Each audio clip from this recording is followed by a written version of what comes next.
CountSacke here, back with another Minecraft video. Today I'm here to show you another door that I have made in the snapshot, actually. I have done a bit of tampering around in the snapshot, so now I'm here to show you the smallest 4x4 slime block door. Yes, I beat it in its size by 4 blocks. I'm pretty sure it still could be smaller, but I don't know how I'm gonna do it, so excuse me. So yeah, I made it in the snapshot, and it's pretty much almost exactly the same as my original one, as minus the bottom here. So let's actually just get into the closing and opening. There you go. It's a little more out of sync, but the closing is kind of in sync, but it's at the same time kind of not. So yeah, I made it, and its dimensions are 7 long by 12 tall, which is volume is 84 blocks. So let's actually get into the tutorial of this. Okay, to build this door, you actually need all the items that are inside of this chest. I hope these are accurate. I didn't build it in survival as I usually do when I test out stuff. But yeah, those are the items you need. So, the unmovable blocks, these obsidian blocks can also be furnaces, so if you're thinking, oh my gosh, I have to get diamonds. No, you don't. You just need a bit of cobblestone, you know. So, to get started, place unmovable blocks like so. This is because if you close the door, the slime blocks come here. If it was a regular block, it would be pulled up. It should be kind of obvious by now, because yeah, slime blocks have been out for a while. But if you're new to slime blocks, it's okay. I can understand. So now you can place slime blocks like so, and more slime blocks like so. Now what you're gonna want to do is place sticky pistons.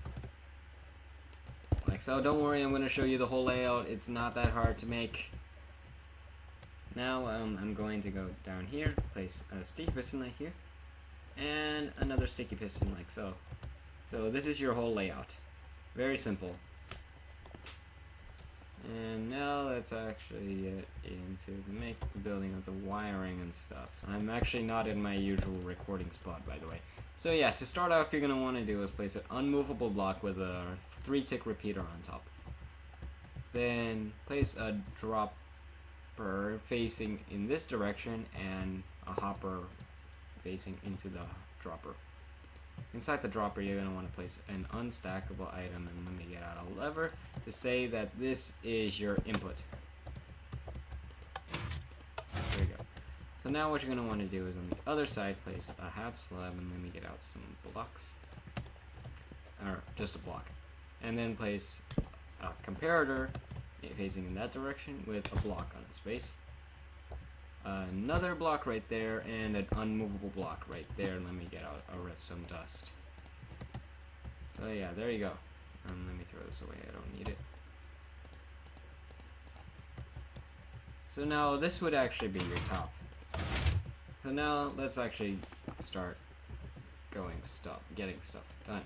So now this is where observers kind of got into play. So then what you're going to want to do is place a piston facing downward.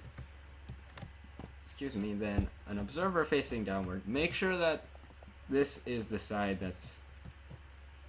Make sure it's kind of the output is facing like this, and the thing that detects for block updates is faced like this.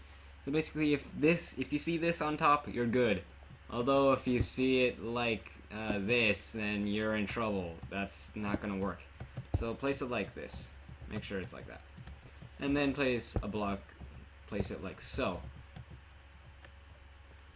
And now what you're gonna want to do is place blocks like here and here. 4-tick right here.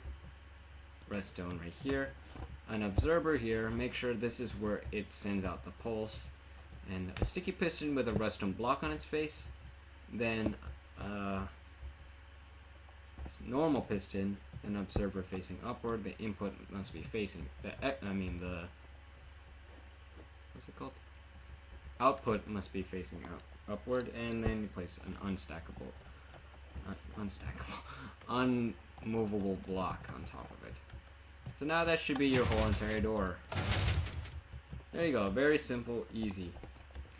So now I'm gonna get on to the explanation. Okay, so here are the wires. I will actually be explaining the top first. So the top is very easy. When you flick this lever, what happens is that the dropper gets powered and it shoots out the unstackable item into the hopper. And then since the unstackable item has a strong signal, it powers both. It powers this line of redstone.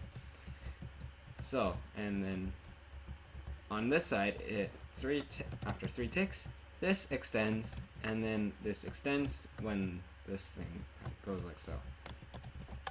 There you go. That's what happens. So now, if you unpower this, the dropper will become unpowered, and the item will flow back into the dropper, and then this will retract, and then after this amount of time, after this amount of delay, it would retract.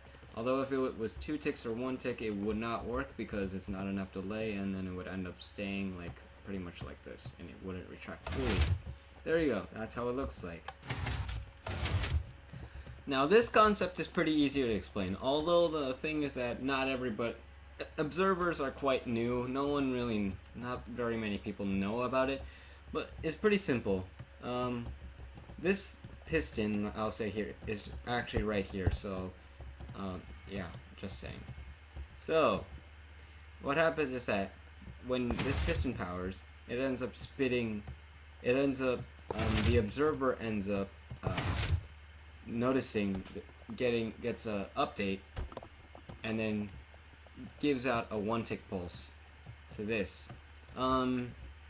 Observers, they can actually, as you can see, you don't really need to actually have a piston to update it like this, because, well, just because they can. Just because it, well, I don't really know what it does, but it kind of just already updates the piston. So that's pretty much what happens. It's very simple to explain. It's very simple. It pretty much just checks if there was, although you cannot update it from this side because, well, it checks for updates from this side. If you were to update it, so basically what happens is it receives an update from this piston, and then it ends up 1-ticking this. So yeah, that's a very easy explanation right there. Now this thing is not so easy to explain, and just so you know, this thing is what is going to be pretty much right here. That is pretty much the input to this circuit. So now, what happens here? It's kind of difficult to explain. We need to power this. You need to power this piston, this sticky piston, at the right time, because if it's too early, it might end up doing this. Well, the observer is preventing me from doing it, but there, it might end up doing this. So that's why you have a bit of stuff like this. So what happens here is that when this redstone block puts the block here, what happens is that this gets powered, pushes up, and then the observer notices that, oh hey, this redstone dust is powered, and then the block is also powered. So also the block is being powered, so it ends up sending a 1-tick pulse to this piston, a sticky piston, and the redstone block is spit out into this, and the piston also extends, and this observer notices that there is a block. It kind of gets an update from that, and then it gives a 1-tick pulse to this block, which the sticky piston would be right here, and then it ends up spitting out the closing, does the final closing, basically. It spits out the stuff. Oops. Yeah, but as you notice, there's a little problem with this. It doesn't seem to retract.